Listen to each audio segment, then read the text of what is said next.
upside down. Okay, I hope I got everything right for this. Another good top 10 list. Oh, hi, ladies and dudes. This is Rebecca Lynn Barkley, aka Boobop197. This is my review for today.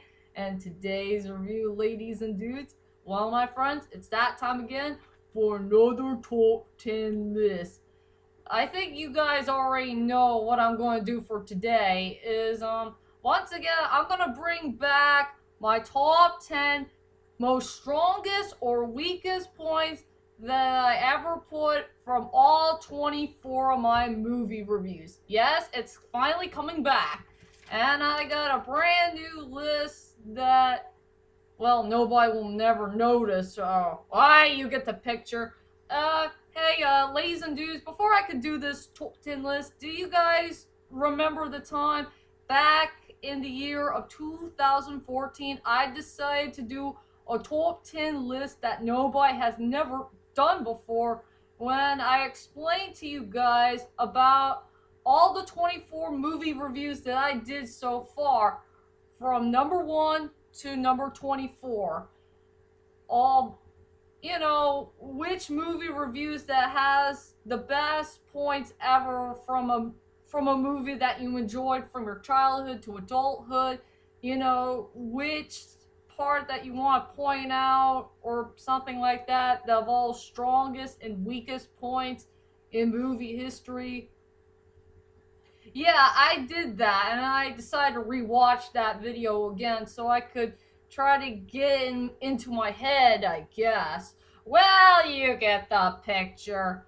So anyway, ladies and dudes, I'm finally gonna bring it back. I'm gonna bring back a brand new top 10 list that involves movie review number 25 all the way through to 48. And I tried really, really hard to do this list. And I got all 10 of them right here on this piece of paper. Yeah, I'll do the best I can for this one, of course.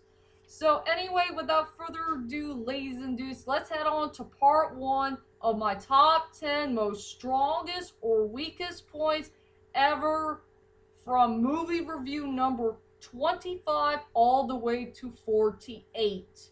And that is, for 25, it's the first Rurouni Kenshin movie, and from 48 is Rurouni Kenshin 2, the Kyoto Inferno. There's a whole lot of things here, there. You get the picture. So anyway, let's go on to my weakest points first. Plot holes that makes no sense, and something that's disappointing to the film, or something that's missing from a movie. Well, you get the picture. So anyway, without further ado, ladies and dudes, here are my top 10 most weakest points that I ever found from my movie review number 25 to 48. Let's get this started. Coming at number 10, sadly it has to go to this dude from the 1998 version of Les Miserables. All I could say about the actor who played Chavez, he did an okay job, but he's not really the best performance in the whole entire movie. Well, my major problem I have with this character is that his voice is way too soft for Chavez. I think it would have been better if Alan Rickman should have played this guy and not this dude. But like I said, he's okay, but not really the best performance in the whole entire movie. All I care about is the other three, even the old great and my Liam Neeson. Coming at number 9, another biggest disappointment in a Liam Neeson film is Bill Marks is smoking cigarettes 3 times in non-stop. I have no idea who made up that stupid idea of seeing Bill Marks smoking a cigarette during all 3 of the scenes in the movie, even in 2 scenes where he did smoke a cigarette in the plane twice. Those people need to know that Liam Neeson quit smoking a long time ago, and he loves toothpicks. So please give Liam Neeson a toothpick in the movie and not a stupid cigarette. Sadly, for number 8, one of the movies that I don't have in my list is the Pokemon 17th movie. And one of the most weakest points of all in that film is that pointless Team Rocket. Team Rocket had no rights to be in that movie at all. They were so freaking pointless from start to finish. They did nothing in that movie. Those directors, producers, the screenwriters, whoever they are, they made a pretty dumb choice of adding Team Rocket in that 17th Pokemon movie, and they have no rights to put them in there in the first place. They need to get rid of them for good, if you know what I mean. So that deserves to be at number 8. Coming at number 7 is that Kenshin and Saito had met each other in a very bad timing from the first Rurouni Kenshin movie. As you may know, that Kenshin and Saito were rivals back then, and they met each other again in a very bad timing in the movie. I think it would have been better if they should have waited until the Legend of Kyoto comes by. You know, after all, it's the second season, and Hajime Saya wasn't there in the first season.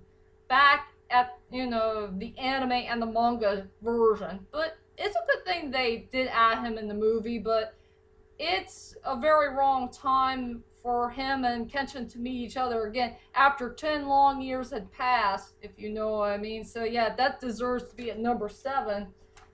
Coming at number 6 goes to the pointless villain from the first Night in Museum movie. I have no idea why the director had chosen Dick Van Dyke to play a villain in this movie. I love you, Dick Van Dyke. You are such a great actor, but you have no rights to play a frickin' villain.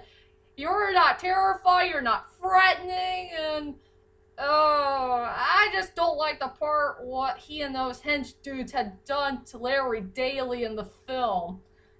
But I forgot to mention my movie review. The only villain I do enjoy in the movie is Mickey Rooney. May rest in peace. So yeah, pointless villain. Let's see, it deserves to be at number 6. I gotta check in my list. Oh yeah, at number 5 has to go to some of the cliche moments from Dark Shadows. If you remember that movie in the year 2012, it deserves to be one of the most underrated movies of all time. And also one of Johnny Depp's best movies. But yeah, there's some cliche moments here and there in the film. I remember there was one pointless moment at the breakfast scene where Barnabas Collins, he did nothing in the breakfast scene where he could eat his first plate of waffle. He just left it there on the table for all this time and just played with a fork.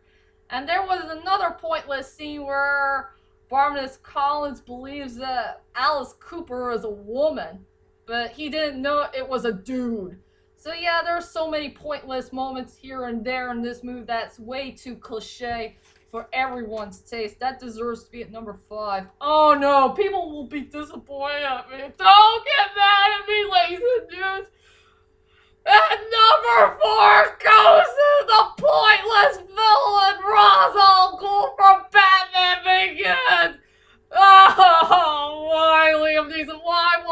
Why do you have to play a freaking villain in this movie? Yes, ladies and dudes, there's too many flaws about Ra's al Ghul. One, he wasn't there much of the whole entire movie, but just somewhere around the beginning, near middle, and the middle near end, there was a pointless dialogue that he said to Bruce Wayne while he disguised himself as Batman. And the worst part about him is that awful plot twist. No! So don't boo at me, ladies and dudes. So many flaws from Ra's al Ghul deserves to be a number 4. And sadly, ladies and dudes, here are my last top 3 of the most biggest, weakest points of all in movie history. Coming at number 3 is I just wish that Princess Mononoke should have been a rated R movie and not a PG-13 movie. If you pay attention to this movie very carefully, there's so many blood and gore and so much violence going on. I know it doesn't have any much bad words or nudity. Well, it has a little bit of brief nudity from those cute little naked guys, but no sexuality. But I think this movie should have been a rated R film and not a PG-13 film. I don't know who the heck made that idea of Princess Mononoke to be a rated PG-13 film. It's more like a rated R film if you ask me. One of the darkest Hayao Miyazaki films of all time. Coming at number 2 is the pointless near ending from the House of Flying Daggers. Yeah, if you guys remember that scene where the House of Flying Daggers and those soldiers are ready for battle, but sadly we never got a chance to see the fight scene between them. I want to know if the House of Flying Daggers will survive this whole mess or not. So freaking disappointing, and sadly it deserves to be at number 2. And sadly, ladies and dudes, the number one most biggest, weakest point of all is there's no sex scene between Brian Mills and Letty from Taken 3. I was so darn disappointed at those dumb writers, Luke Persson and Mike Robert guy. They destroyed Brian and Letty's character development and their connection together. And we never got to see them having sex. Where's the frickin' sex scene? I want to see that sex scene so badly between the main protagonist and his woman. Curse you, Stuart St. John. I'll make you pay for what you have done to Brian Lay's relationship. Even those dumb writers as well. You took away their relationship. How dare you? Arrgh! So sadly, ladies and dudes, no sex scene between Brian Mills and Letty, and the character development chemistry got ruined. It deserves to be the number one most biggest, weakest point in movie history. So there you go, ladies and dudes. Those are my top 10 most biggest, weakest points in movie history. And I'll be back for a couple of minutes so I can settle down, so I can tell you about my top 10 best, strongest points I ever seen from all my movie reviews, number 25 through 48. So, I'll be back in a couple of minutes. I'll be right there.